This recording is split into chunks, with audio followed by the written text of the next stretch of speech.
এই মায়ের বিলাপ যেন থামছে না। মাত্র ঘন্টার ব্যবধানে ছেলেকে হারিয়েছে চিরতরে। মায়ের পাশাপাশি অশ্রুসিক্ত হলেন পিতাও।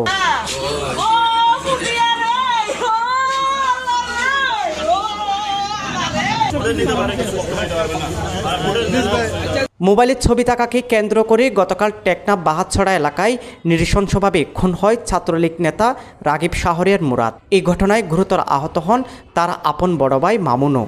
শামলাপুর বাজারে ডেকে এনে কয়েকজন মিলে এই ঘটনা ঘটায় বলে জানান নিহতের স্বজনরা। আসামিরা যারা মারছে ওনারা ঘটনাস্থলে পরিকল্পনা এসে ওই খামারের দোকান থেকে নাকি দা নিয়ে ঘাড়ের মধ্যে আঘাত করছে। আঘাত করার সাথে সাথে ওরা লুটিয়ে পড়ছে। তারা উপস্থিতিতে দুজন সহ আরও সঙ্গভঙ্গ ছিল।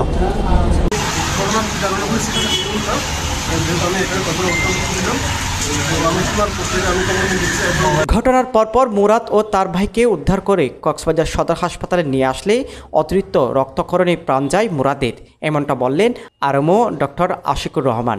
মুরাদ নামে 20 বছরের যে যুবককে আমাদের এখানে 7টা 20 মিনিটে জরুরি বিভাগে আনা হয়। গলা আঘাত ছিল, ছুরিকা আঘাত। তো সেখানে তীব্র রক্তক্ষরণের কারণে আমরা ধারণা করছি প্রাথমিকভাবে তার মৃত্যু হয়েছে। বর্তমানে লাশ মর্গে সংরক্ষিত আছে। পুলিশের সুরতল করার পরে আমরা ময়নাতদন্ত করার পরে আসল কারণ জানা যাবে। ঘটনার পরপর হাসপাতালে ছুটে আসেন কক্সবাজার জেলা ছাত্রলীগের সাধারণ সম্পাদক মারুফ আদনান। প্রশাসনের প্রতি আহ্বান জানিয়ে চেয়েছেন খুনিদের শাস্তি কামনা। তাদের নিজেদের মধ্যে মনে হয় একটু বাড়াবাড়ি নিয়ে এক প্রকারে তাদের মধ্যে হাতাহাতি হয়।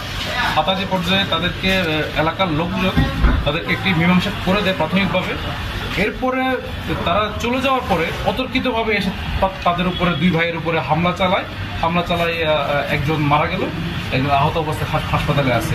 আমি যতটুকু বলতে চাই এটি হচ্ছে টেকনাফ প্রশাসনকে আমি উদাত্তভাবে আহ্বান জানাচ্ছি। কিছুদিন আগে আমাদের একটা ইউনিয়ন ছাত্রলীগের সাধারণ সম্পাদকের উপরে একটি ন্যাক্কারজনক হামলা হয়েছে এবং আজকে একজন ইউনিয়ন ছাত্রলীগের সাধারণ সম্পাদককে এভাবে জনগণের সামনে এভাবে মর্মান্তভাবে তাকে হত্যা করা হলো। আমরা টেকনাফ উপজেলা প্রশাসনের প্রতি উদাত্তভাবে আহ্বান জানাচ্ছি, সন্ত্রাসীরা যেই হোক, যত বড় ক্ষমতাধরী হোক, যত বড় সন্ত্রাসী হোক, তাকে দ্রুত শহরে গ্রেফতার করে আইনের আওতায় এনে সর্বোচ্চ শাস্তির ব্যবস্থা করা হোক। সাজম বড়ুয়া সাজু, কক্সবাজার বয়েস।